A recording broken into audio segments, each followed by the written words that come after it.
수행 경전을 해석하는 법회인데요. 오늘은 경전 들어가기 전에 지난주 공부를 한 가지 좀 보완적으로 짚어가려고 합니다. 지난주에 우리 정보부님 주제를 주셨죠? 저기 감각기능의 단서.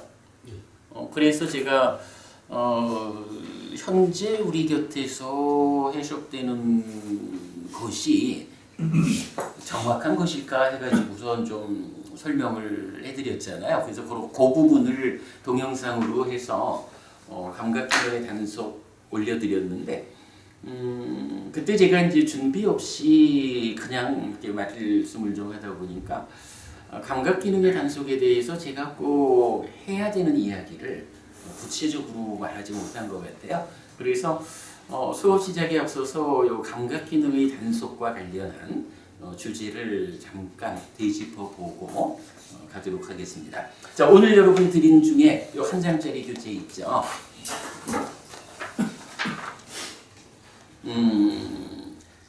디가니까야 2번 사문과경 중에 기능의 단속입니다. 먼저 읽어볼게요. 대왕이여, 어떻게 비구는 기능들에서 문을 보호합니까? 대왕이여, 여기 비구는 눈으로 형색을 보면서 상을 붙잡지 않고 뒤따르는 수를 붙잡지 않습니다.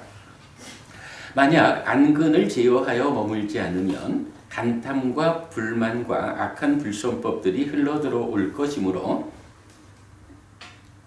그는 단속하기 위해 실천하고 안근을 보호하고 안근에서 단속합니다. 귀로 소리를 들으면서 코로 냄새를 맡으면서 혀로 맛을 보면서 몸으로 감촉을 촉감하면서 의로 법을 인식하면서 상을 붙잡지 않고 뒤따르는 수를 붙잡지 않습니다. 만약 의근을 제어하여 머물지 않으면 간탐과 불만과 악한 불손법들이 흘러들어올 것이므로 그는 단속하기 위해 실천하고 의근을 보호하고 의근에서 단속합니다. 그는 이러한 성스러운 기능의 단속을 갖추어 안으로 탐이 뿌려지지 않는 행복을 경험합니다. 대왕이여, 이렇게 기능들에서 문을 보호합니다. 라고 했거든요. 안이비설신의 색성형 미적 법, 요 이야기죠.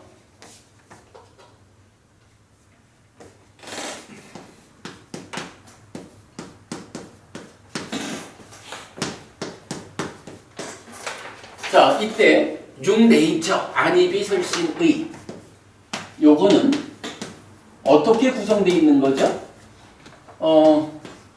안식과 안근이 더해져 있는 것이 안네이처가 되는 거죠. 보는 자, 내가 지금 보는 자가 되었다. 눈이라고 말하는 보는 자다라고 할 때는 마음 중에 보는 이를 통해서 생겨난 마음이 쌓여 있는 것.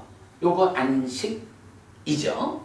그리고 마음이 자기 혼자 대상을 만나는 건 아니죠. 색이라고 하는 대상을 만나려면 마음이라는 보는 자하고 색이라는 대상하고 뭔가 접점이 필요하죠. 이런 이야기. 안식이라는 마음이 있어요. 그리고 이 마음이 색이라고 하는 눈에 보이는 물질, 요거죠.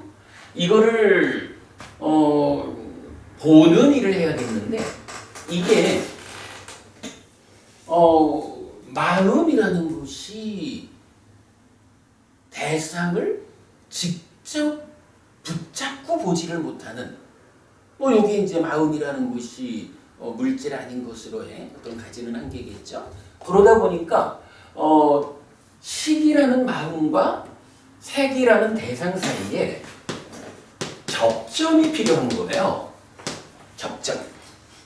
그죠? 무언가가 이 두 가지를 딱 연결해줘야 그 자리에서 본다라는 일이 일어나겠죠. 이때 이 접점을 부르는 말이 근인 거죠. 식과 근과 외입처인 색 이렇게 되는 거죠.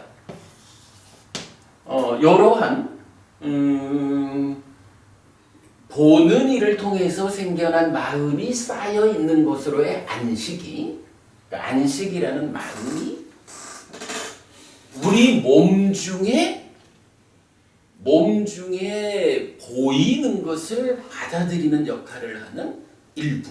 그게 보통 우리가 말하는 눈인데 사실은 그게 안근이라고 마음이 물질적인 대상을 인식하기 위해서 감각하기 위한 접점이죠. 그러니까 보는 일은 어떻게 일어나죠? 색이라고 하는 이 보이는 것이 빛을 매개로 와서 눈동자를 때려주는 거죠. 눈동자를 때려주면 이게 뭐 시신경 이래 해가지고 뇌까지 가고 뭐 일어나는 어떤 과정이 있겠죠. 요것이 뭐예요? 색이라는 대상을 빛을 매개로 접점의 역할을 근의해가지고 그러면 요렇게 육체적인 접점을 통해서 닿아지면 그 닿아진 것에 대해서 식이라는 마음이 지금 접점을 통해서 만나진 요것이 정법이며 라고 분별해야 하는 이런 과정인 거죠. 그렇게 이제 식과 근이라는 것이 보는 자인 내입처를 구성하는 거죠. 그래서 이게 안식 내지 신식, 안근 내지 신근, 그리고 의식과 의근 해서 육식, 육근 이렇게 되는 거죠. 그러면 이것이 무엇을 감각하느냐라고 하니 색, 성향, 미, 촉, 법. 그래서 안입이 설신의 육 내입처가 색성향, 미촉법, 육 외입처를 감각해가지고 감각된 것을 분별해 아는 요거를 뭐라고 해요? 인식이라고 하는 거죠. 그 인식이 팔리어로는 위자나띠,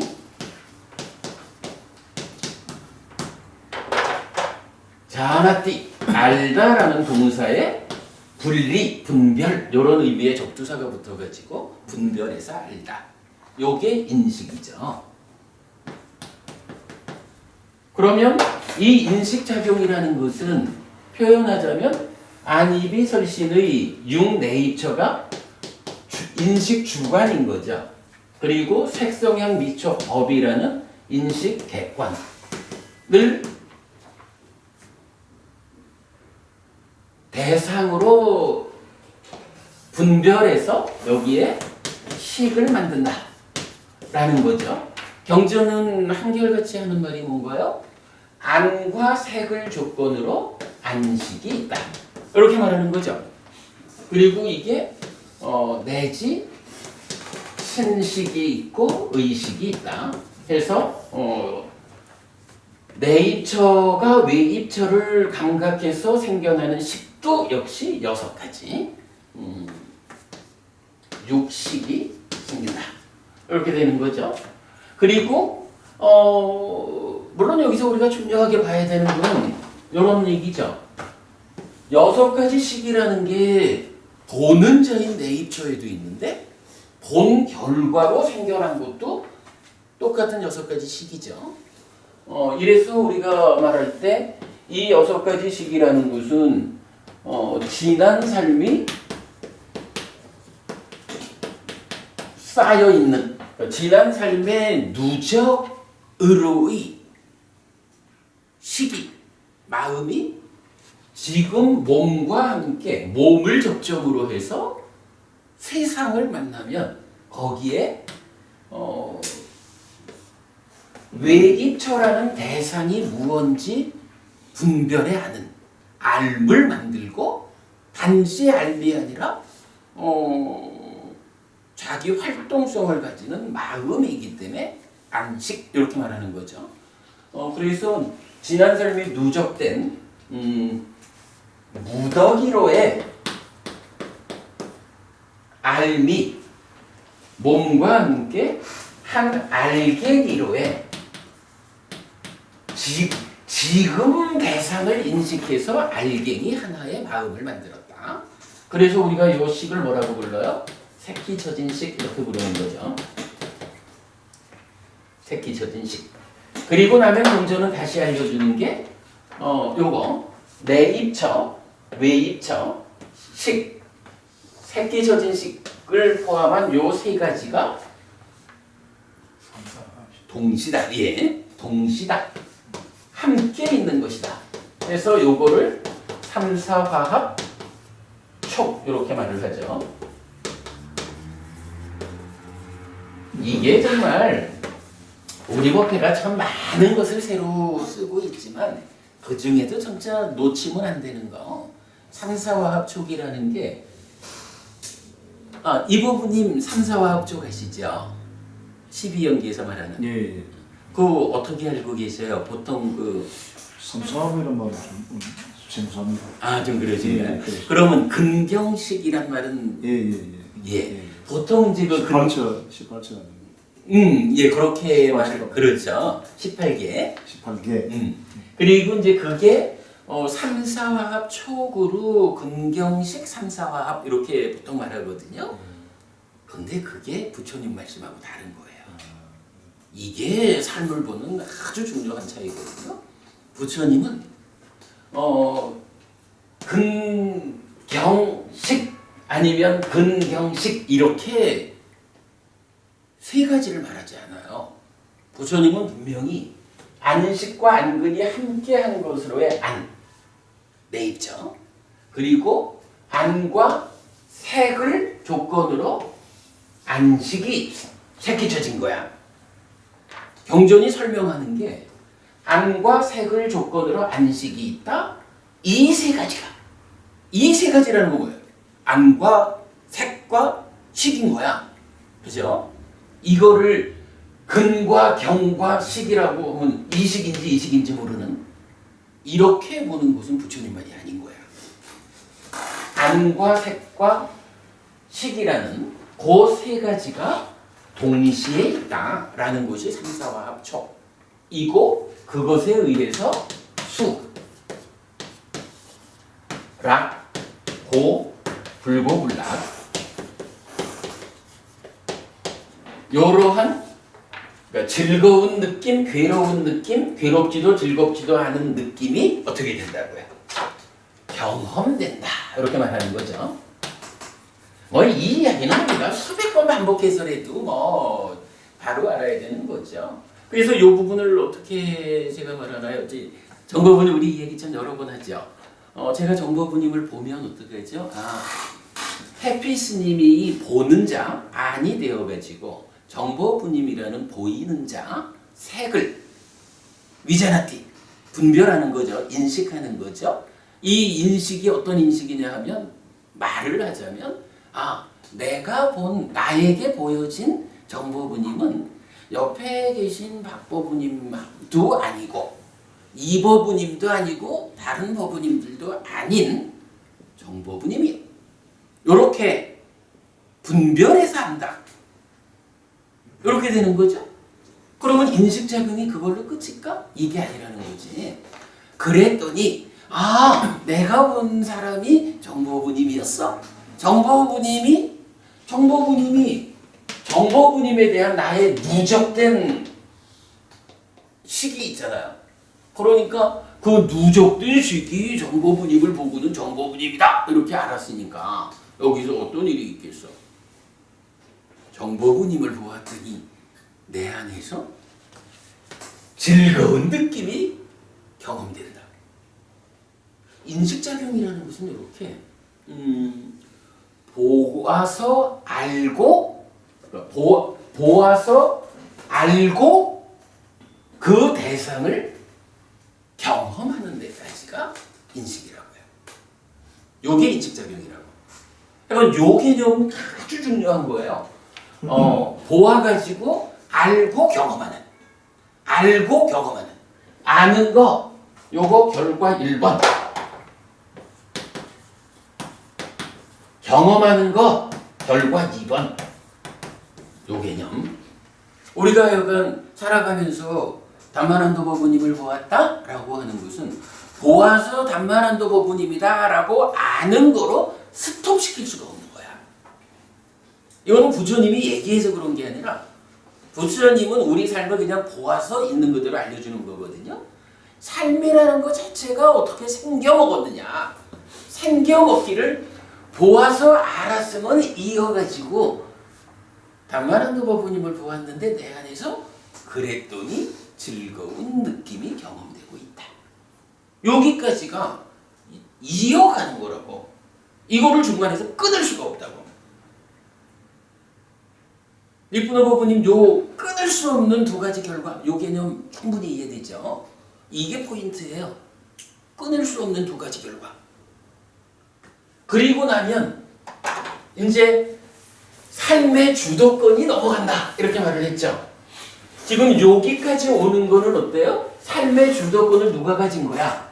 지난 삶에 누적된 것인 안식 내지 의식. 6가지 마음이 몸의 접점과 몸을 필요로 하지 않는 의근이라는 접점. 이 접점을 통해서 대상, 즉 세상을 만나서 새로운 식을 새끼치고 경험했다고. 이렇게 누적된 것, 지난 삶을 쌓아서 만든 내가 지금 이렇게 해서 알고 경험하고 나면 이제부터 표현하자면 아이고 아들 하나 낳았다. 아들아 이제부터 네가 네 삶을 살아라 라고 삶의 주도권을 넘겨주는 거야. 그러면 이제 어떻게 주도권이 넘어가나요? 요 식도 새끼 젖은 것이다 라고 해도 어쨌든 이게 식인 이유는 뭐예요? 단지 알미 아니라 자기 활동성을 가지기 때문이잖아.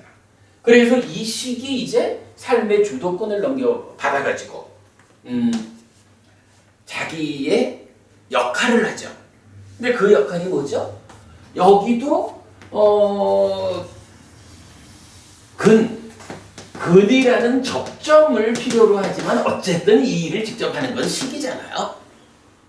그죠? 식이 어쨌든 마음이 아는 거지 뭐 몸을 통해 가지고. 그러니까 식이 하는 일이 뭐냐면 위자나티 인식이라고. 여기서 새끼쳐진 요식도 누적되어 쌓여 있는 건 아니지만 지금 이 순간 내 삶의 주관자이기 때문에 똑같이 인식하는 일을 한다고요. 요 경전이 알려주는 거죠. 오온에서 나오는 그 오온의 식은 위자나띠 하는데 무엇을 위자나띠 합니까? 할 때 설과 미의 관계에서 뭐 이 맛은 쓴맛이다 신맛이다 이렇게 구분해야 하는. 그래서 요 미를 대표적으로 해서 외기초를 분별하는 걸로 알려주죠. 그런데 마지막이니까요 43번 경에서는 이제 왜 식이라고 합니까? 하는 똑같은 질문에서 역시 위자나티 분별해서 알기 때문에 인식하기 때문에 식인데 그때 무엇을 인식합니까? 라고 하니 수를 분별해야 한다. 이렇게 알려주잖아요. 똑같은 식에 대해서 하나의 식은 하나의 식은 맛을 분별한다라고 해서 외입처럼 말해주고 하나의 경에서는 수를 지금 내가 경험하고 있는 그 느낌을 분별한다. 이렇게 알려준다고. 그러니까 이거는 삶이 이렇게 누적된 마음이 주도하던 삶에서 새끼쳐진 마음이 주도하는 삶으로 진행됐다.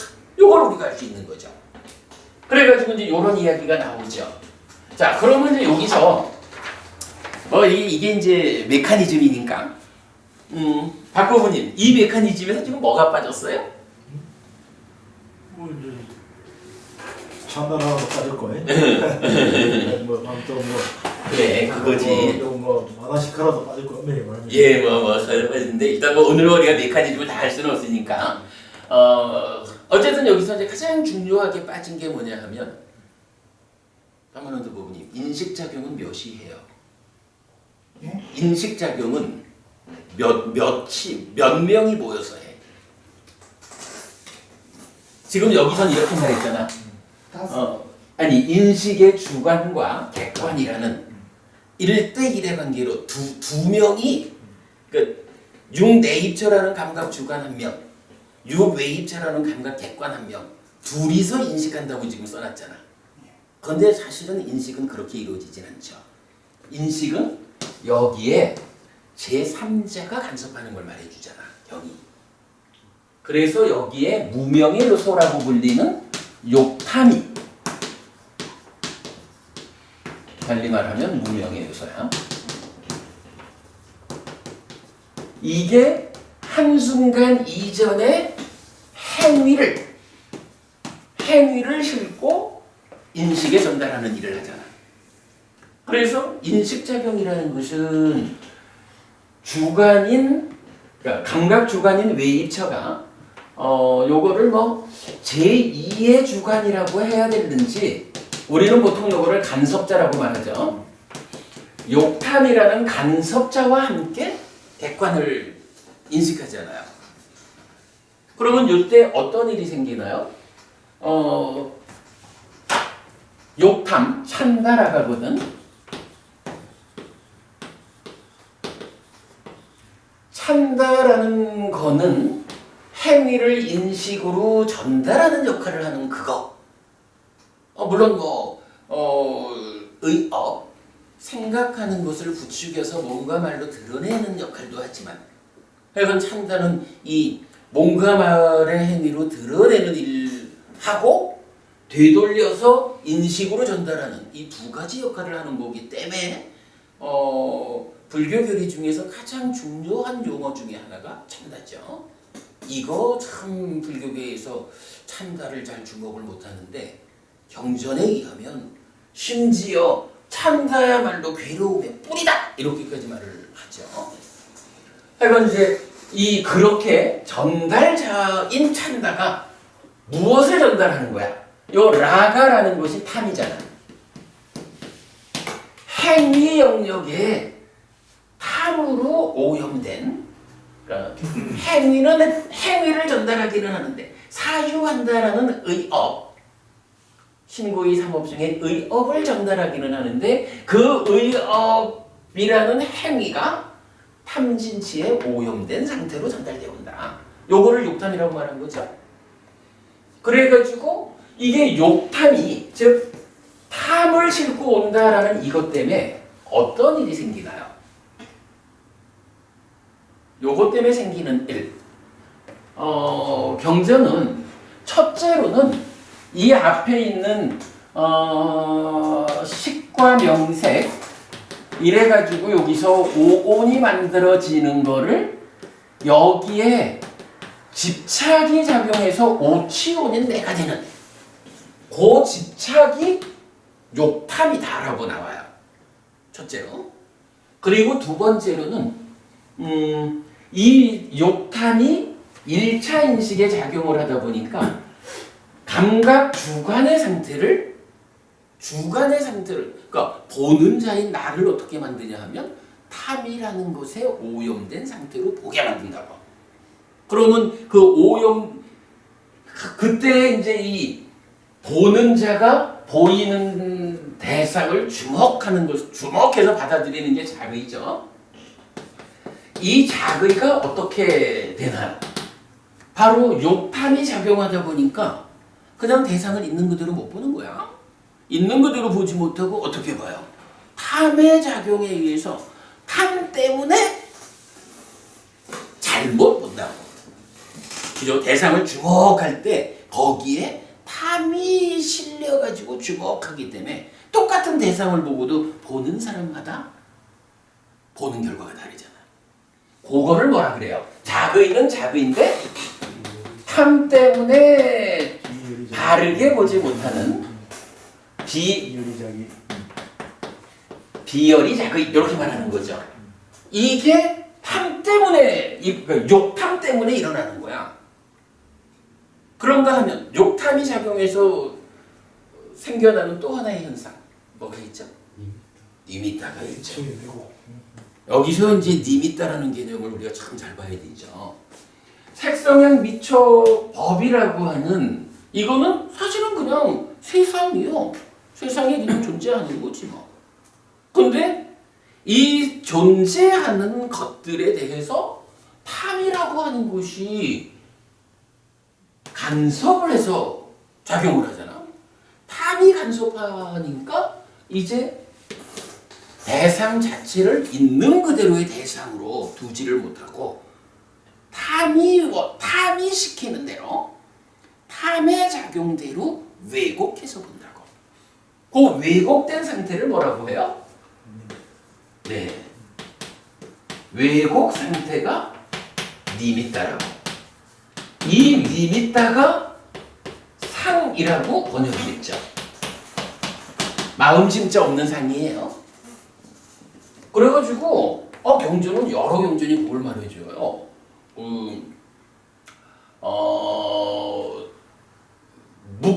그러니까 묶는 자와 묶이는 자가 있다라고 해서 묶는 자는 욕탐이고 묶이는 자는 오온, 묶이는 자는 네이처, 묶이는 자는 웨이처라고 경전이 이건 구체적으로 정의해주는 내용이에요. 이게 메커니즘적으로 그 경전을 적용해 보면 이런 일이 일어나고 있구나 인식작용에 이걸 우리가 알 수 있잖아. 이렇게 해가지고 니미타라는 게 생겨난 거예요. 그러면 일단 이제 여기서 네이처가 웨이처를 인식해서 식이 생겨났는데 생겨난 식의 상태는 어떨까요? 이게 그냥 말 그대로만 놓고 보면 보는 자가 보이는 자를 분별해가지고 정보분이며 이렇게 알면 되는데 사실은 그 가운데 욕탐의 간섭 때문에 보는 나도 왜곡돼 있고 보이는 너도 왜곡돼 있다고. 그러니 그 왜곡 상태인 니미따를 비열이 자극해가지고 만들어진 식이잖아. 그러니까 이 식의 상태는 사실은 온전한 식이 아니라고. 요 개념 그죠? 여기서만 봐도 왜곡된 거를 왜곡된 내가 인식해서 만드니까 이중의 왜곡이 진행된 거예요 벌써. 그죠? 그러니까 이제 이 식이라고 하는 요거는 욕탐이 작용하는 한에는 이걸 뭐라고 말을 해야 될지는 잘 모르겠어요. 하여간 비정상의 상태지 뭐. 비정상의 상태로 마음이 생겨나는 거예요. 그리고 이렇게 비정상인 네이처하고 비정상인 웨이처하고 비정상인 식하고 이것들이 함께 만나가지고 경험하니 이게 올바른 경험이 될까? 라고 수 자체도 문제 상황이 제기된 거야. 그런 상태에서 이제 식이 삶이 정해졌으니까 주도권을 넘겨받아가지고 자기가 수를 분별한다고. 근데 여기서도 빠진 게 있는 거죠. 자, 참 주목해야 되는 게 인식작용에는 1대1의 관계의 인식이 아니라는 거예요. 부처님 설명에 의하면. 이거는 3자 간의 인식이야. 그제 욕탐이라는 요 하나가 있듯이 경전은 여기서도 수한 것을 상한다라는 표현을 썼어요. 수한 것을 상하고 상한 것을 식한다. 라고 해서 상이라고 하는 것이 욕탐처럼 인식에 간섭을 하는 거야. 뭐 편의상 인식이 두 개가 있으니까 요거 1차 인식, 요거 2차 인식 우리가 이렇게 이름을 붙였죠.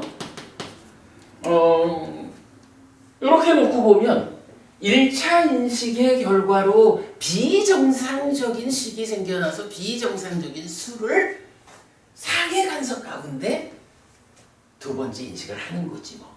근데 요 상이라는 건 어떤 거예요? 중생한테는 상이라는 것이 병들어 있잖아.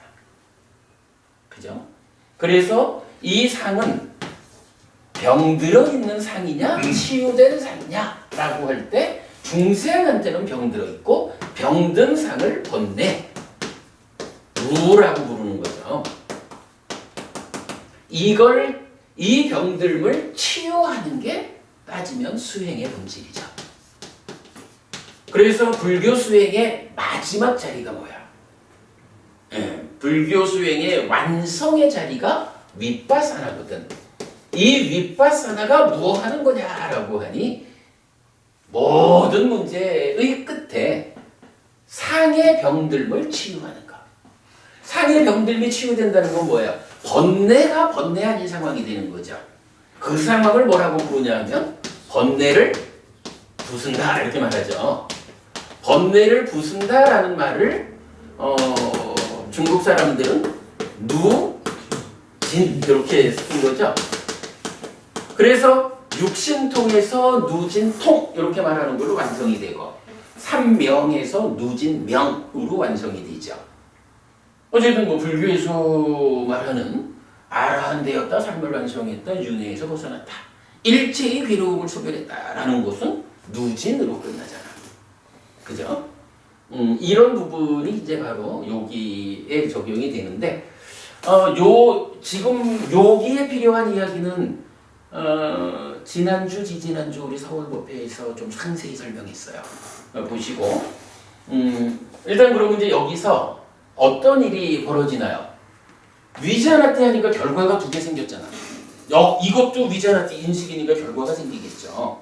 그래서 이 결과가 여기서 무명이라는 거하고 탐이라는 거, 진이라는 거. 요 부분 설명하려면 오늘 합쳐야 되니까 넘어가는 거예요. 그러니까 이건 다 지난주, 지지난주 두 번 동안 서울법회에서 메커니즘에서 좀 잘 설명했어요. 보시고. 그러면 이렇게 됐을 때 식이라는 것은 외입처에 대해서 아는 거죠. 이게 자기 활동성을 가지기 때문에 마음이지만 몸통은 외입처를 아는 거죠. 그리고 외입처야 알물 몸통으로 하는 식이라는 마음이 수를 분별해서 무명과 탐진이 만들어졌다라고 하면 이게 뭐예요? 수의 알민 거야.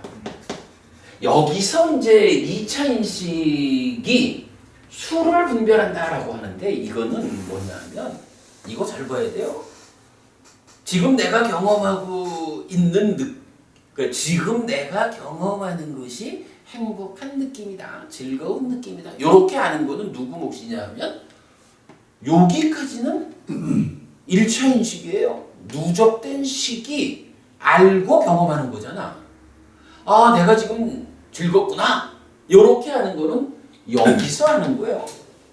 그러면 2차 인식이 수를 분별한다라고 할 때 이 수가 분별되어서 지금 내가 경험하는 게 즐거운 느낌이다. 이렇게 안다는 거 아니에요. 그건 1차 인식에서 아는 거고 여기서는 자 즐거운 느낌의 경우에는 어떻게 돼요?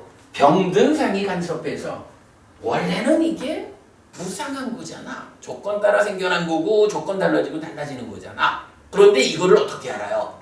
병든 상이 간섭하기 때문에 마치 욕탐이 탐이라는 놈 때문에 다 회복을 시키듯이 여기서도 상이 병든 것 때문에 첫 번째 병든 상황 요 즐거운 느낌이 지속되는 거요? 계속되는 거예요? 항상 하는 거예요? 요렇게 잘못하는 게 무명이죠. 그러니까 요 무명은 지속되는 즐거운 느낌이라고 잘못하는 거야.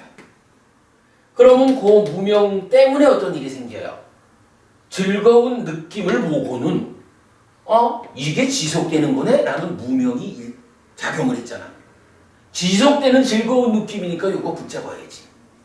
라고 사실은 지속되지 않는 무상한 즐거운 느낌을 무명의 영향 때문에 지속되는 것이다 라고 잘못 알았기 때문에 이 즐거운 느낌이 지속되니까 붙잡아야지요.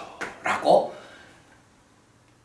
지속되기 때문에 붙잡아야 하는 즐거운 느낌이라고 잘못 알려진 그것이 탐이라는 거라. 그러니까 수에 대한 알미인 거예요.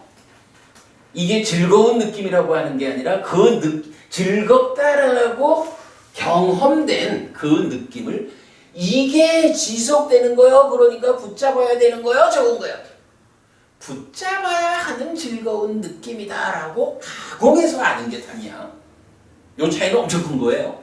그리고 바로 나의 내면에서 그러니까 이 즐거움, 이 느낌은 붙잡아야 하는 즐거운 느낌이야 라고 자공하는 것 때문에 어떻게 해요? 그것 때문에 내 마음이 붙잡는 일을 하는 거지 뭐.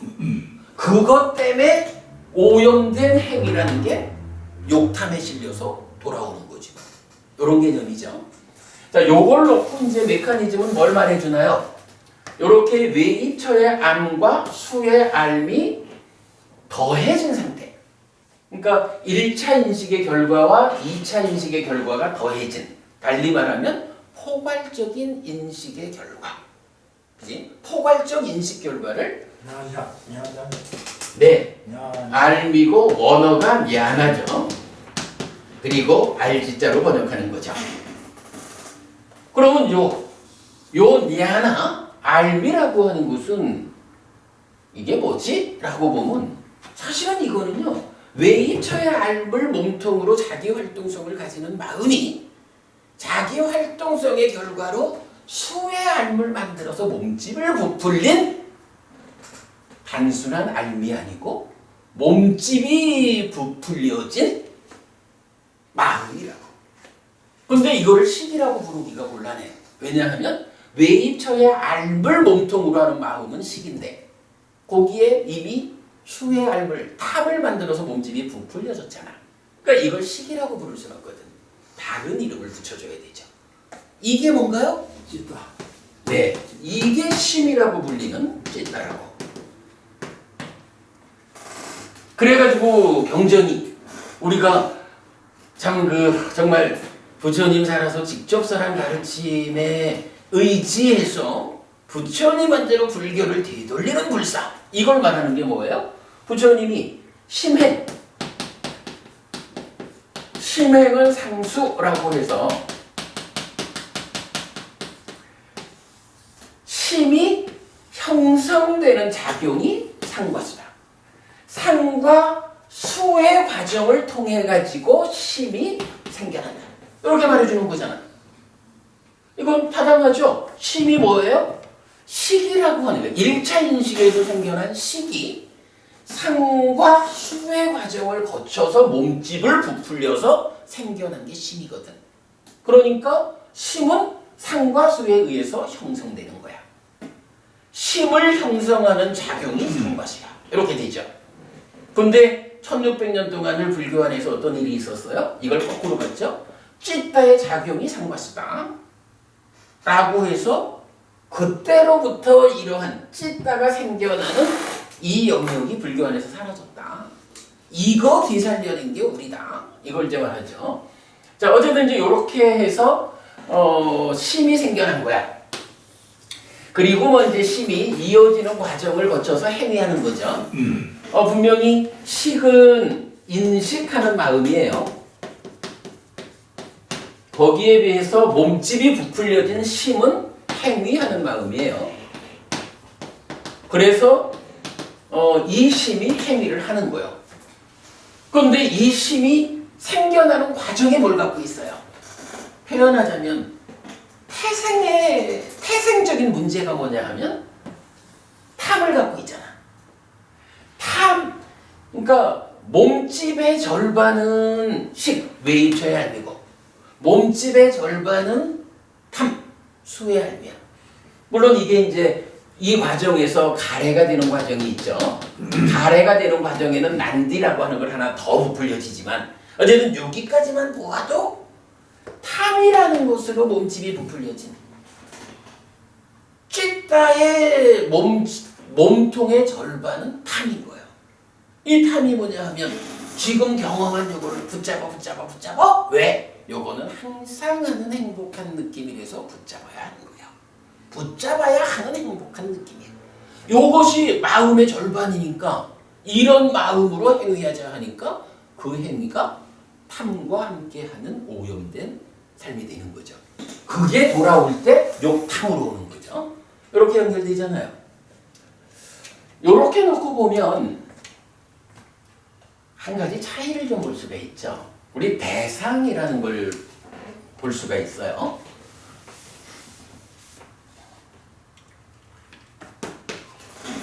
대상, 지금 여기까지 보면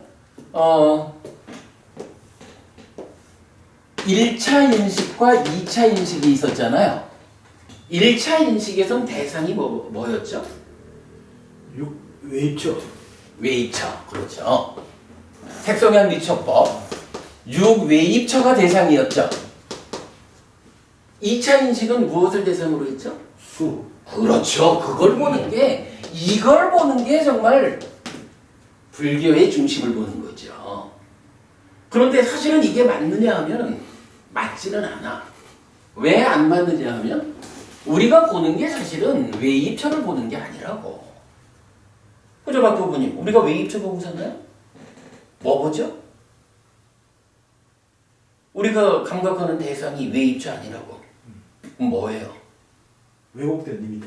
그렇지. 여기가 바로 니미타를 보는 거라고. 왜? 이건 중생들의 삶이 그러하다라고 부처님이 설명해 주는 거야. 중생이라는 게 상이 병든 상태로 간섭해가지고 탐을 만들어서 이런 비정상적인 찌따가 생겨나서 이래 가다 보니까, 그러다 보니까 대상을 있는 그대로 보지 못하고 왜곡된 니미타를 만들어서 본다. 이게 부처님 설명인 거야. 우리는 부처님 가르침이 진리라는 믿음 위에서 공부하는 거예요. 그래서 이게 이제 니미타를 보는 거지 외입처를 보는 게 아니라고. 그러면 2차 인식은 어떻게 될까? 2차 인식은 뭐라고 말해야 되나? 수는 수인데 이 수가 어떤 수예요? 뭔가 표현하기는 어렵지만 비정상적인 수를 2차 인식하겠죠. 그런데 요것도 좀 가만히 보면 이런 면이 볼 수 있어요. 니미타를 인식해가지고 뭐가 생겨나죠? 식과 수가 생겨나는데 수는 여기 있으니까 여기서 식이 생겨나죠. 2차 인식, 수를 인식해서 뭐가 생겨나죠?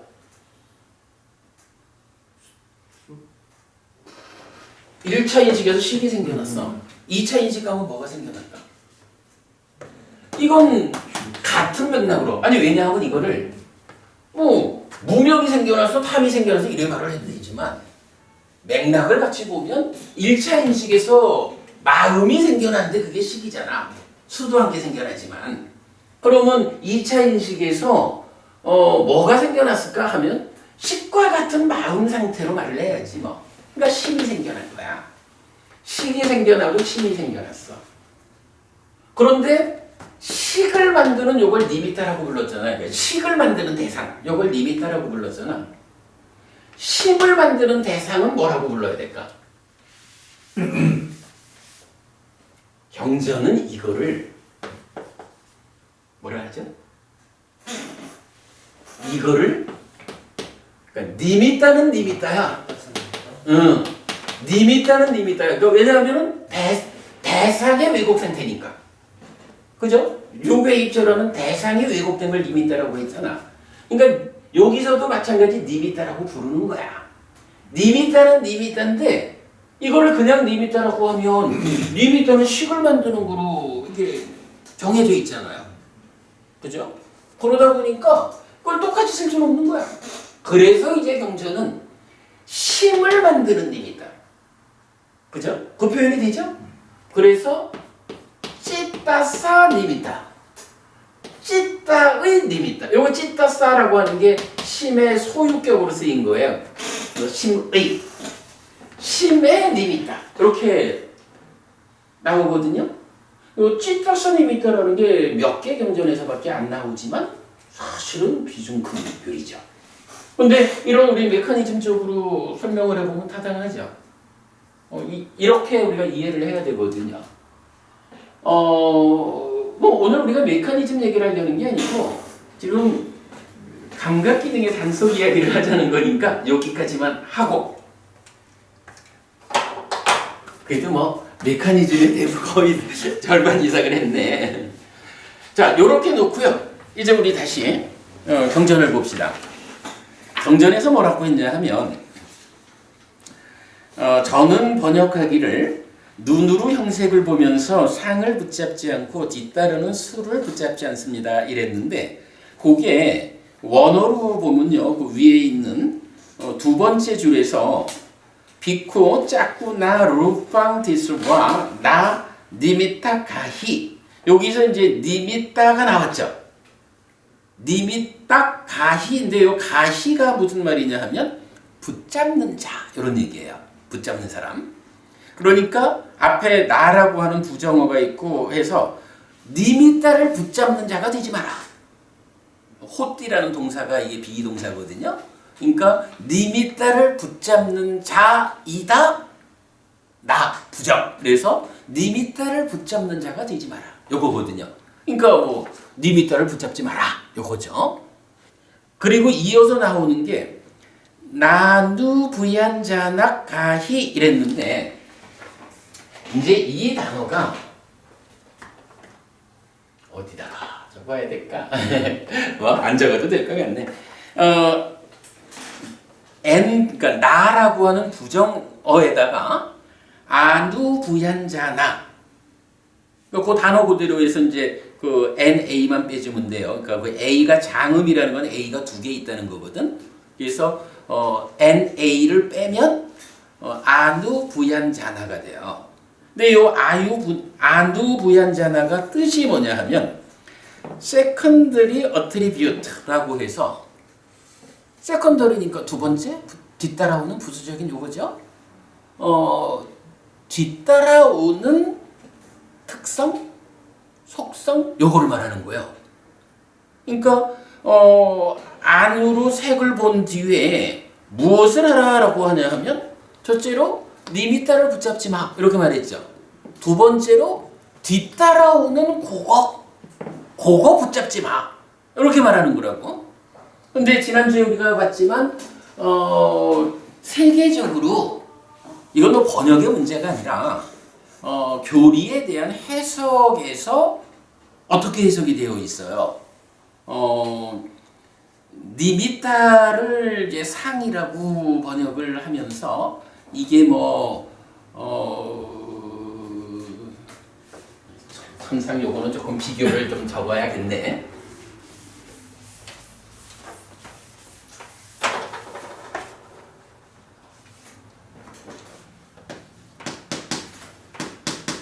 니미타하고 아누 부얀자나가 있는 거예요.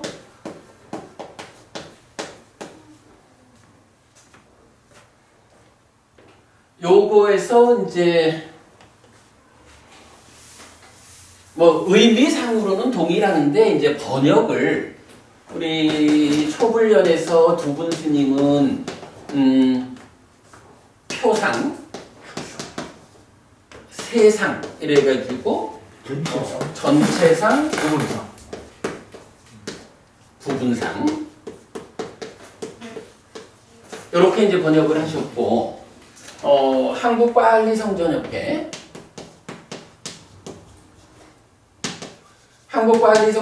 전재성 박사님께서는 인상, 연상 이렇게 번역을 하셨거든요.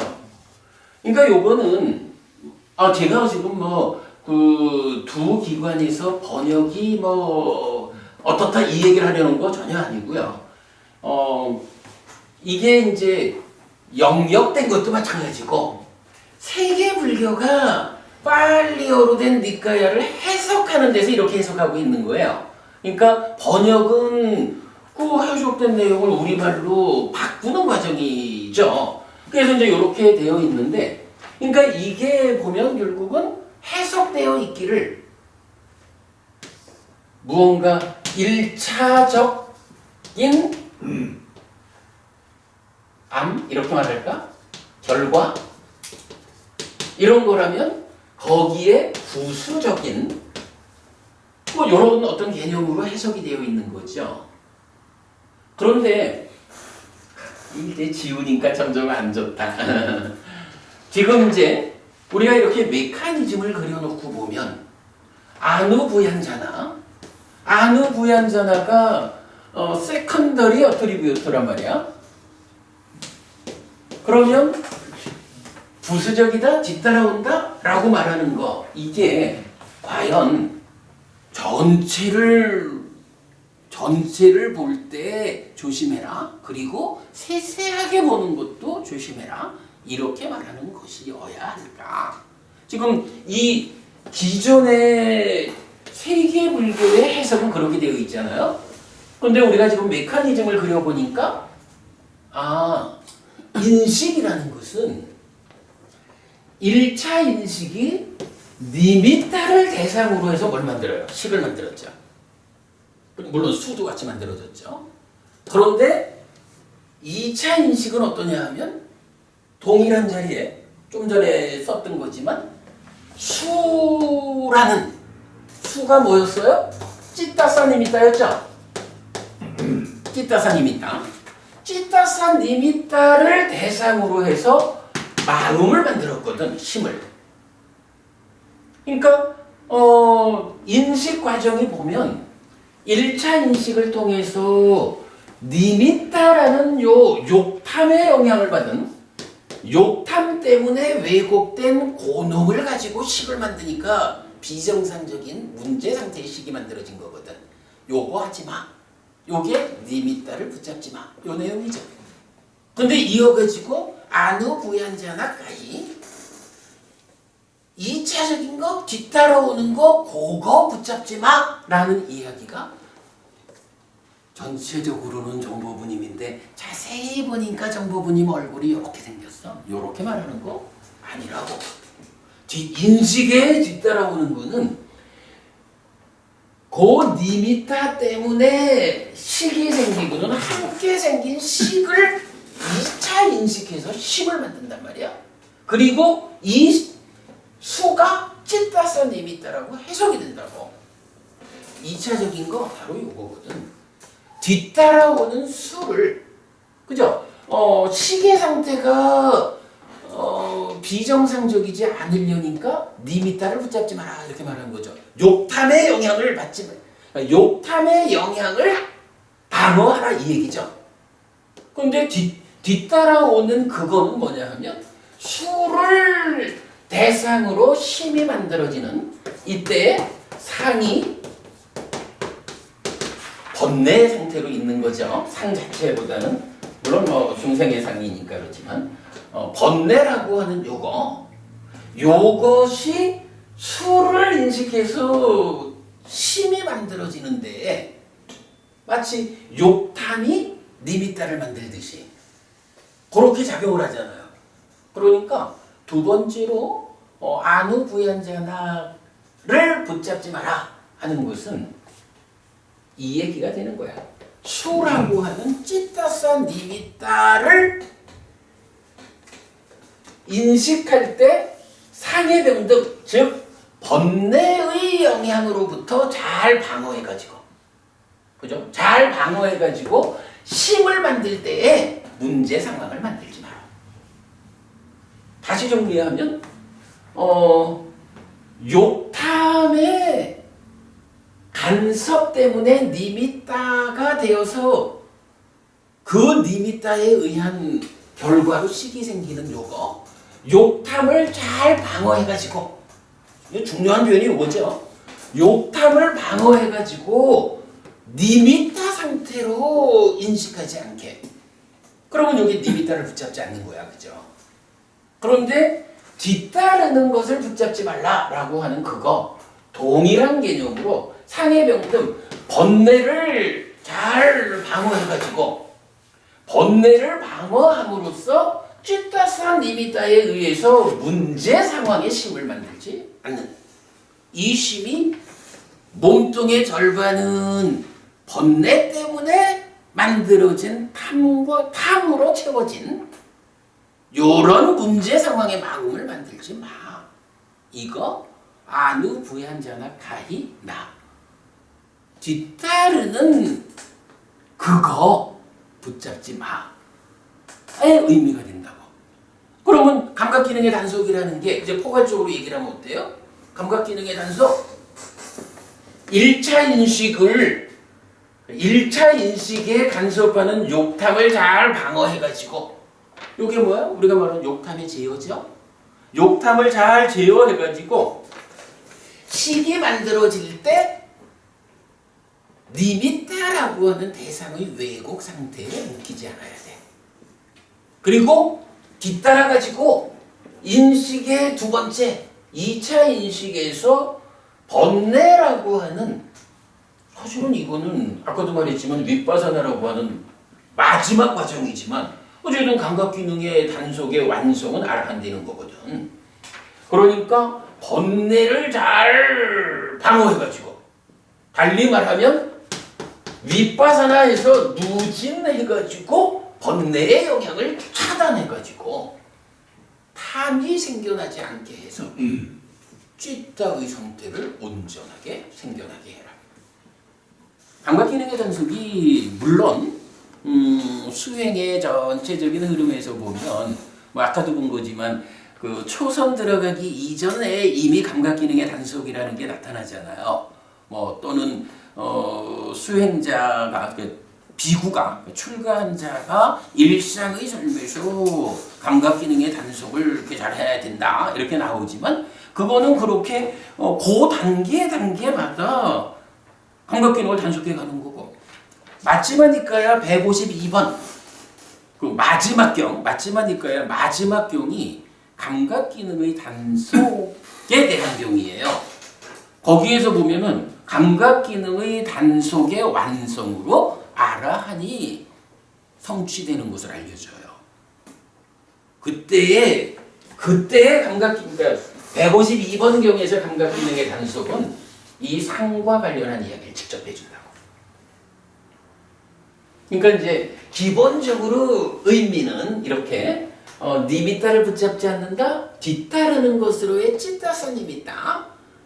요 두 가지에 대한 붙잡지 않음. 그래서 1차 인식이 욕탐을 제어해서 정상적인 식을 만들자. 2차 인식이 번뇌를 부수므로써, 번뇌의 영향을 제어함으로써 온전한 심을 만들자. 요 두 가지가 하나의 문장으로 나타나 있는 게 나 니미딱 가히 호띠 나 부얀자나 가히 이렇게 나오는 거거든. 그러니까 이거 이게 이제 우리가 그 말을 할 수 있는 거예요. 그 심행은 상수라고 하는 이 불교교리의 중심이 그간 참 오랜 세월, 최소한 1600년은 이 부분이 잘못 해석되어서 불교 교리, 부처님 깨달음의 중심 자리가 불교 안에서 사라졌던 거 아니에요. 그러다 보니까 이런 내용이 알려져 있지 않았던 거야, 세계 불교에. 그러니까 그간 불교학자들이 니미타와 아누부얀자나를 이렇게 해석할 수밖에 없었는 거죠.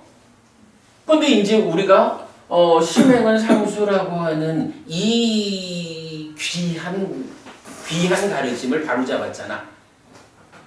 이 참 지나는 말로 하자면 우리가 바로 그 공부의 중심을 세우기 위해서 교단까지 버리고 나온 거 아니에요. 아픈 일이지만 그래도 그렇게 해가지고 이 내용이 이제 알려지니까 감각기능의 단속이라는 이 중요한 교리도 니미타를 붙잡지 말라. 그렇구나. 욕탐을 잘 제어함으로써 식이 생겨나는 상태를 잘 보호해라. 부얀자나를 붙잡지 마. 그러니까 아누부얀자나를 붙잡지 마라. 번뇌를 잘 부수어가는 일을 통해서 쉼이 생겨나는 쉼의 상태를 온전히 하자. 이 두 가지로 수행의 본질을 설명해 주고 있는 거예요. 자, 이렇게 놓고 보면 이제 좀 부수적인 얘기로 불교 수행은 그래서 어떻게 자리를 잡냐 하면 불교 수행 1번 욕탕의 제어로 나와요. 그리고 불교 수행 2번 번뇌를 부수는 거야. 이 욕탕을 부순다라는 게 대표적으로 마지막 아니지 22번 상류따, 그러니까 오온에 대해서 설명하는 상류따죠. 온상류따의 두 번째 경이야 대화다하경, 거기에서 보면요 이런 그 주제가 이거야. 어떤 비구가 이제 서쪽 지방 아직 부처님 가르침이 잘 전달되지 않은 그 변방으로 가서 살겠습니다. 그러니까 따지자면 이제 내가 가서 포교하는 일을 하겠습니다. 저쪽 서쪽 지방 가서 이래 하니까 부처님이 사리푸타를 만나보고 가라. 사리푸타 존재한테 가서 부처님이 만나보고 가라 하셨습니다. 이러니까 사리푸타 존재가 그 후배 비구들한테 거기 가서 살아가기 위한 요점을 말해주거든. 그 요점을 말해주는 내용이 뭐냐 하면 거기 가면 외도들이 당신 스승의 가르침은 한마디로 말하면 뭡니까? 라고 질문할 거다. 당연하잖아요. 뭐 잘 못 보던 사람이 머리 감고 딱 나타나면 당신 누구요? 부처님의 제자입니다. 그래? 당신 스승은 뭐 어떤 걸 가르쳤는데? 이래 묻겠지. 거기에 그렇게 질문하면 욕탐을 제어하는 삶을 욕탐을 제어하라고 우리 스승은 가르쳤습니다. 라고 답해라. 라고 하거든요. 그러면 다시 무엇에 대한 욕탐을 다스리는 것일까? 라고 2차적인 질문이 올 거다. 그러면 오온에 대한 욕탐을 다스리라고 했다. 오온에 대한 욕탐을 다스리라는 게 뭐예요? 이 욕탐이 첫 번째 여기 있었잖아. 오온을 집착해서 오치온을 만드는 중생이 되는 자리가 이거잖아. 1번 비열이약을 2번 니미타 3번 이랬잖아. 이 욕탐을 제어하는 게 부처님 가르침이다. 이렇게 말하면서 오온에 대한 욕탐을 제어하라고 우리 스승은 알려주셨습니다. 이러면서 이제 다음 이야기가 나가거든요. 그러니까 욕탐을 제어한다라는 이거는요, 부처님 가르침의 중심이 욕탐만 제어할 수 있으면 알아면 되는 거예요. 그런데 이 욕탐의 제어라는 게 뭐 이렇게 좀 낮은 수준에서야 또 뭐 좀 이렇게 되겠지만 이거를 완전히 제어해야, 그죠? 100% 제어되어야 알아면 되잖아요. 근데 이 욕탐이 100% 제어되려면 어떻게 해야 돼? 이 탐이어서 온 거야. 행위를 싣고 온 거거든. 그 행위의 주체가 심이거든. 이 심의 몸통을 이루는 게 탐이거든. 그 탐이 어디서 생겨나? 무명 때문에 생겨나거든. 그 무명이 어디서 생겨나? 번뇌 때문에 생겨나거든. 욕탐을 제어한다라는 그 완성의 과정은 번뇌를 부수는 일로 이루어지는 거라. 이런 이해가 필요해요. 그래서 제가 그 얘기를 하는 거야. 지금 감각기능의 단속에서 니미타를 잡지 말라, 식을 온전하게 만들어라, 욕탐을 제어하라. 안우부연자나 뒤따르는 것을 단속해라, 심을 온전하게 생겨나게 해라, 번뇌를 부숴라.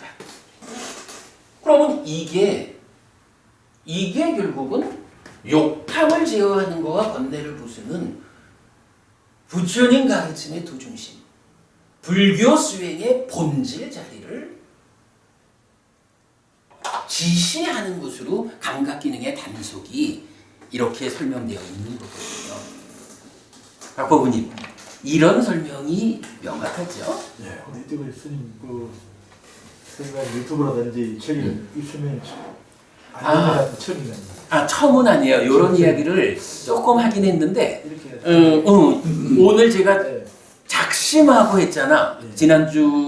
지난주에 이제 이렇게 대화 가운데에서 사실 그때도 이걸 아예 이걸 하나의 주제로 하자 이랬으면 이제 설명을 했겠지만 그때는 그냥 이렇게 대화하는 거다 보니까 충분히 설명을 못한 거죠. 요거 감각 기능의 단속에 대해서 이전에도 설명한 적은 있지만 그때도 약간 뭐 이렇게 대략 대충적인 설명이었고 이 감각 기능의 단속을 주제로 해가지고 확고한 이야기를 한 건 오늘이 처음이에요. 예. 그래서 오늘은 제가 근데 요게 우리가 지금 이제 수행 경전을 해석하는 이 과정이잖아요. 요 과정하고 그대로 이어지는 거거든. 그래서 감각 기능의 단속이라는 이 주제에 대해 오늘 1번 주제로 먼저 말씀을 드린 거예요. 자, 정말 명쾌한 것 같습니다. 이름은 명확하죠. 칠판만 조금 더 컸으면. 그래, 우리 뭐 자세하게 보는 걸로 그때 진짜 네네. 알아가지고. 그러니까 그래서 이제 지난주 제가 그 얘기를 했잖아요. 이게 뭐 만약 그런 식으로 보자면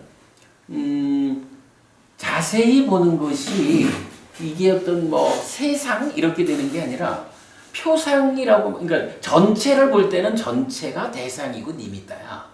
자세히 보면 자세히 본다라는 그게 대상의 렌즈를 조절해 가지고 대상을 세밀하게 보는 그 상태의 니미타야. 무슨 미리 설명 안 하시면 사실 그 정진을 보고 이야기하는 게 참 굉장히 힘듭니다. 사실은. 그러니까요. 소호산 전체상 어떻게 이렇게 이해를 하겠습니까? 그러니까 우리가 근본경전연구회라는 이름을 가지고 이해를 하고 있는 거죠.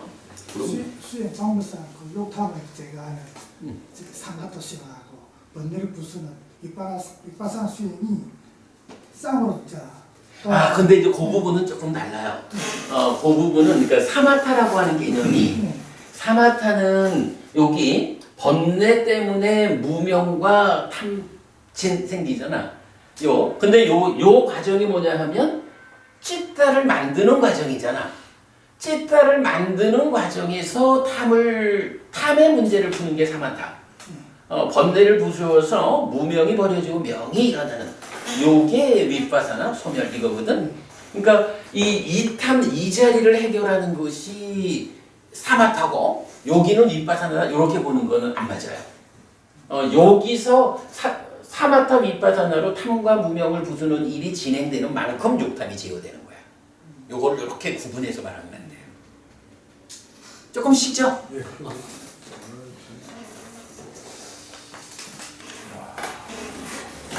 그래도 저는 감각 기능의 단속에 대한 이야기를 한번 해야지 하면서 못하고 있었다가 상을 붙잡지 않고 국가는 수를 붙잡지 않는다. 이런 명쾌하게 이래서 설명이 되네. 그렇죠. 이러면 오늘 이러면 뭐 누구나 처음에 초심부터 이해야 되는데 부분상을 찾지 말고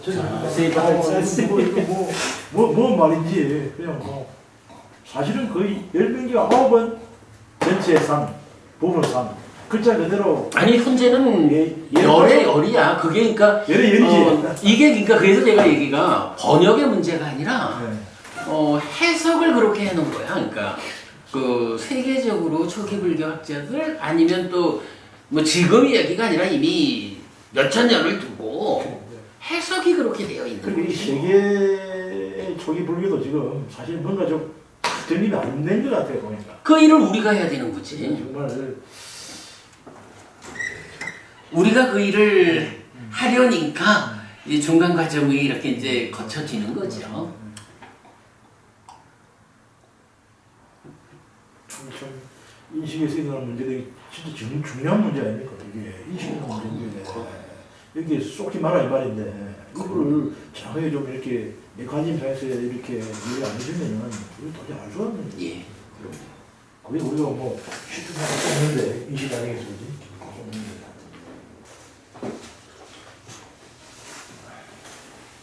스님들 일반적으로 하는 뭐 상을 예의라는 말을 굉장히 많이 결국 합중에서 보면 네네.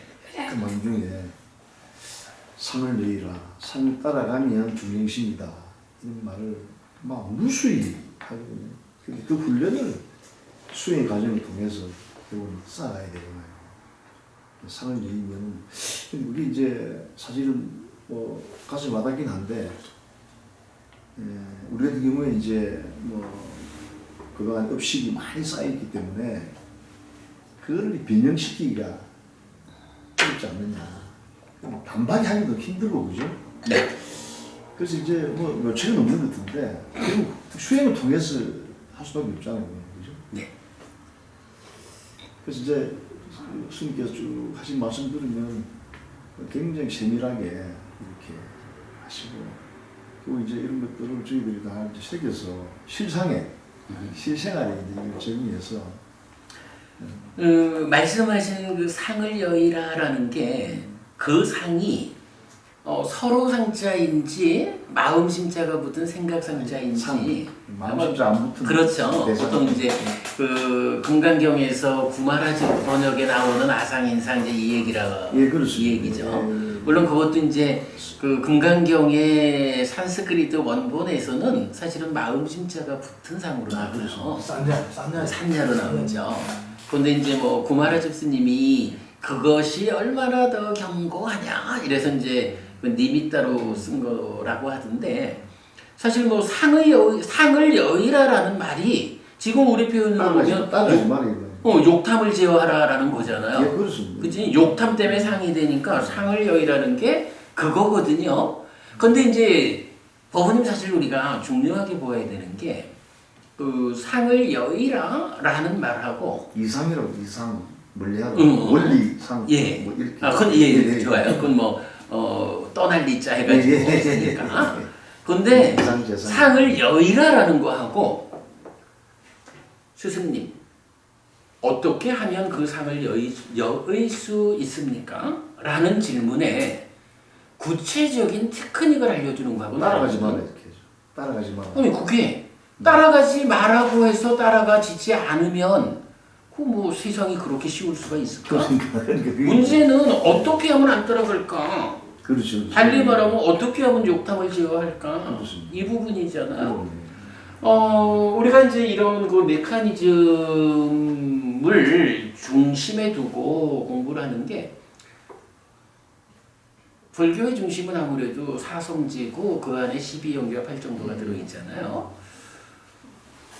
12연기라는 게 우리가 이 메커니즘을 완성해서 보면 여기에다가 번호를 붙여주면 12연기가 돼요. 12연기 한마디로 말하면 마음이 몸과 함께 세상을 만나는 이야기 여기죠. 마음이 몸과 함께 세상을 만나는 이야기가 쭉 전개되어 가는데 마음이 몸과 함께 세상을 만나는 이야기의 어느 자리에 문제가 있어서 우리 삶에 괴로움이 생겨날까? 이걸 설명하는 게 12연기라. 그러면 아니 부처님이 엄밀하게 말하면 괴로움이 생겨나는 그 과정을 알려주려고 뭐 그거 알아서 부처가 된 게 아니고 첫째 우리한테 그걸 알려주는 스승이 아니라 부처가 된 직접적인 이유 그리고 우리한테 스승이신 직접적인 이유는 이거요. 자 봐라. 마음이 몸과 함께 세상을 만나는 이야기를 설명하니 12연기가 됐는데 중요한 거는 이렇게 12연기적으로 생겨나는 괴로움의 문제가 해소될 수 있다. 이게 고멸, 멸성제지. 그리고는 이제 바로 그 자리에 그렇다면 어떤 방법으로 괴로움이 생겨나지 않게 고멸을 실현할까? 이걸 말해주는데 이제 교리의 중심이 거기에 있는 거예요. 자, 마음이 몸과 함께 세상을 만나는 이야기에 어느 자리에 문제가 있어서 12연기 괴로움이 생길까? 그러면 이제 12연기를 부처님이 설했다라는 것은 삶의 과정에 문제가 생기는 그 자리를 정확히 안 거잖아. 정확히 어떤 자리에 어떤 문제가 있다라는 걸 부처님이 아신 거거든요. 그래가지고 부처님 깨달음의 최후 과정은 그래 바로 요 자리 요 문제 내가 여기 있는 요 놈을 요렇게 대응해가지고 해석할 거예요. 뭐 쉽게 말하면 이런 부분으로 보면 이제 궁극적으로는 바로 이 자리에 있는 상이 병든 거 봤네? 요놈 부술 거예요. 상을 치유할 거예요. 요거 어떻게 할까? 라고 하니까 이제 그게 사념처 사마타 윗바사나라고 하는, 그러니까 어떻게 상을 여일까요? 하는 데 대한 답이, 부처님은 그 부분을 삶의 문제가 생겨나는 그 자리에 요런 방법을 들이대면 그 문제가 해소된다. 그럼으로써 고멸이 실현된다. 표현하면 상을 여인 삶이 실현된다. 구체적 테크닉을 알려주는 거거든. 상을 내린다는 게 이제 그렇게 하면서 상을 내리는 것이 왜 상을 내야 되느냐? 무상이고 무하고 고다. 그렇게 그런 걸 실상을 바로 보고 매사에 앞에 펼쳐진 대상에 대해서 수행을 하되, 펼쳐지는 여기 컵이 무상하고 무하고 고라는 것을 항상 생각하면, 아니 상이라는 것은 험하다. 그래서 상을 내야 된다. 이렇게 이제 이야기를 하더라고요. 그래서 그 그게 훈련을 엄청나게 그 훈련을 모든 것이 앞에 부딪히는 경기에 대해서 다 해야 되잖아요. 그럼 그게 말씀을 하는 때 그게 과연 실상에서 이 앞에 현상 속에서 일어나야 되는데, 야, 그 수행을 굉장히 그게 이제 말씀하시는 일상의 삶에서 그런 부분이 완전히 실천되는, 시시각각 그것이 완성된 존재를 아라한이라고 하고 깨달은 거거든요. 그리고 그거를 해나가는 과정, 그걸 해나가는 거죠. 자, 우리가 이제 사실은 지금 법회 시간이 그 수행경전 해석하는 시간이고, 지금도 그 일환으로 했잖아요. 그래서 영처상주따의 50개 경전을 다 풀었고, 대념적용을 풀었고, 신념적용 지금 하는 중에 이제 그 부수적인 경전을 지금 좀 보완 쪽으로 보는 거고, 신념적용 마치면 입출신념경까지 볼 건데, 이 해석이 의미하는 게 뭐냐 하면, 바로 지금 이제 법부님 말씀하신 그런 삶이 그냥 말처럼 무상고 무화를 뭐 철견한다 이러죠. 그게 이제 교리적 이해로는 여실직견하는 거거든. 그 여실직견하면 된다라고 말할 때, 여실직견이 맘만 먹으면 되냐고. 여실직견이라는 거기 가기 위해서 4년, 그러니까 호흡을 붙잡고 외길로 접근해가지고 삼매에 들고, 이 삼매에서 또 외길로, 다음 주에 우리가 좀 오늘은 어차피 끝났지, 다음 주에 이제 더 할 건데, 드러나는 법을 법의 윗바사다라는 과정을 통해서 도와낼 때 여실직견하고. 근데 사람들이 모르는 게 있어요. 사람들은 무상고 무화를 보았다, 철견했다, 여실직견 하면 깨달음이다 이렇게 보거든. 근데 부처님 깨달음은 그게 아니야. 여실직견은 깨달음을 위한 또 하나의 토대라. 아니 만약에 깨달은 상태가 무상고 무하다라고 하면 부처님의 삶이 무상고하다는 게 되잖아요. 부처님은 이런 호흡 보는 일로부터 시작해가지고, 그러니까 호흡을 어떻게 붙잡을까? 요거 어떻게 진행해가지고 삼매에 들까? 어떻게 더 다음 단계를 세밀한 안내에 의해서 가서 여실직견할까? 하면 그때 비로소 여실직견했다. 아, 참으로 열반 하나를 제외한 존재하는 모든 것들은 무상하다 라고 보았기 때문에, 이제 그렇다면 이 무상한 존재들의 현실, 이것을 어떻게 극복할까? 라고 해서 부처님 깨달음은요, 여실직견한 게 깨달음이 아니고, 여실직견이라는 그 토대 위에서 무상한 것들의 무상을 가라앉히는 일을 통해서, 무상하기 때문에 뒤따라오는 불만족의 문제를 해결한 거야. 그게 이제 고가 아니라 라구로 바뀐 거죠. 그러고 뭐 무아라는 거야. 뭐 어차피 이런 과정을 통해서 생겨나는 거니까 무아예요. 그래서 부처님 깨달음의 자리 열반은 무상고 무아가 아니야. 또 이거 대승열반경에서 말하는 상나가정, 이거 아니야. 부처님 얘기하고는 그건 정반대 얘기고, 경전이 말하는 깨달음의 상태 열반은 무상을 가라앉혔다라고 나오는 거예요. 무상의 가라앉음에 의해서 고가 락으로 완전한 행복이 실현된, 그러나 원래 있는 것은 아닌 무아의 상태. 이게 열반이고 깨달음이거든. 그러면 이제 아까 그 상을 여임의 완성 상태가 사실은 그렇게 해서 완전히 가라앉혀졌다, 무상의 문제를 극복했다라고 할 때 욕탐이, 그러니까 탐이 제거되고 무명이 제거되니까 그럼으로써 욕탐이 치유되는 거, 완전한 제어가 되는 거거든. 그러고 나서 이게 우리가 많이 말하는 거지만 대승불교라 해도 좋고 선불교라 해도 좋고 어떤 그 완성의 상태를 제시하는 일은 어렵지 않을 수가 있는데, 그러면 구체적으로 거기 가는 길이 지도로 그려지느냐? 우리 저기 이제 제가 좀 이따가 그 작년 우리 세미나 한 깨달음 교재 드릴게요. 깨달음 교재에도 맨 뒤에 그 내년도 우리 할 거로 그 수행 지도를 그려놨거든. 시작해서부터 깨달음까지 이 과정이 외길로 그려지는 과정이 있다고요. 그러면 그 외길 가는 과정이 잘 가지면 외길로 가고, 그게 탐진치가 너무 치성해가지고 어렵다 하면 좀 보완적인 과정에 도움을 받아가지고 그래도 결국은 호흡 붙잡고 깨달음까지 가는 이런 지도가 그려진다고. 니카야에 의하면 부처님하고 조사하고의 차이를 두자면 그렇게 말할 수 있는 거예요. 부처님은 길을 설명했어. 구체적으로 자, 내가 이런 방법으로 깨달았다. 이 방법 내가 공개한다.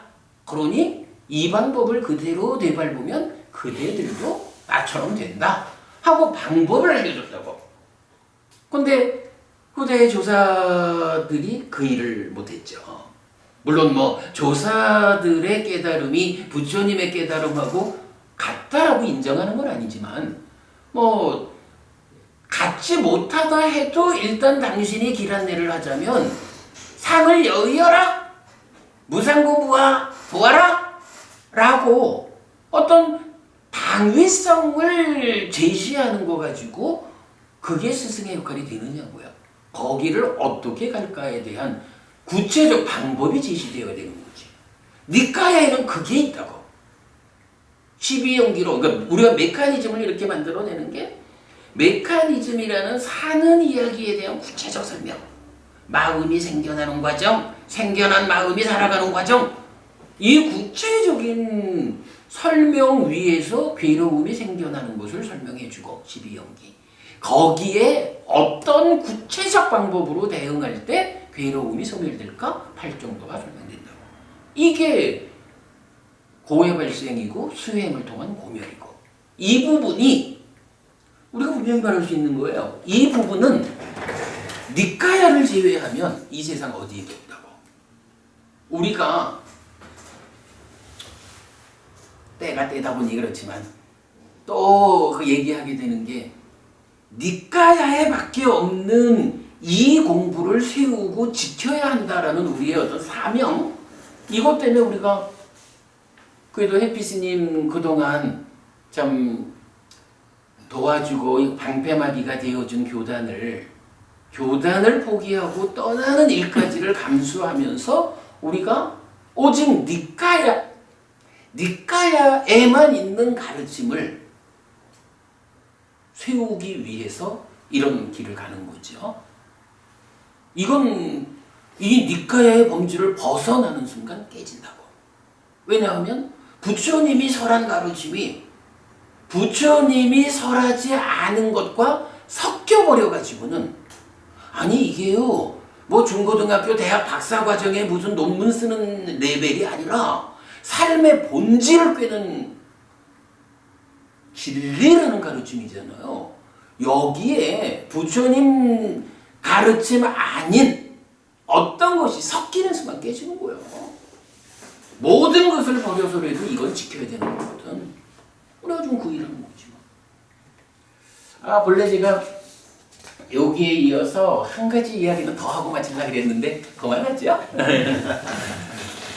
그냥 뭐 돌아들 가시든가 아니면 차 한잔 하시든가 이렇게 오늘 법회는 이렇게 마치도록 합시다. 우리가 저기 뒤에 우리 말씀 나눈 것까지 이렇게 같이 동영상에서 소개하도록 하고요. 우리 저 이보부님은 뭐 어찌 알고 오셨는지 몰라도 오늘 처음 이래 배웠는데 예. 공부가 도움이 좀 많이 되겠습니까? 되고 이제 뭐 막연했던 것이 좀 이 가닥이 잡히는 거고. 예, 우리 공부가 그 분명함은 있어요. 예. 뭐 좀 막연했습니다. 같이 공부 좀 해보셔요. 예.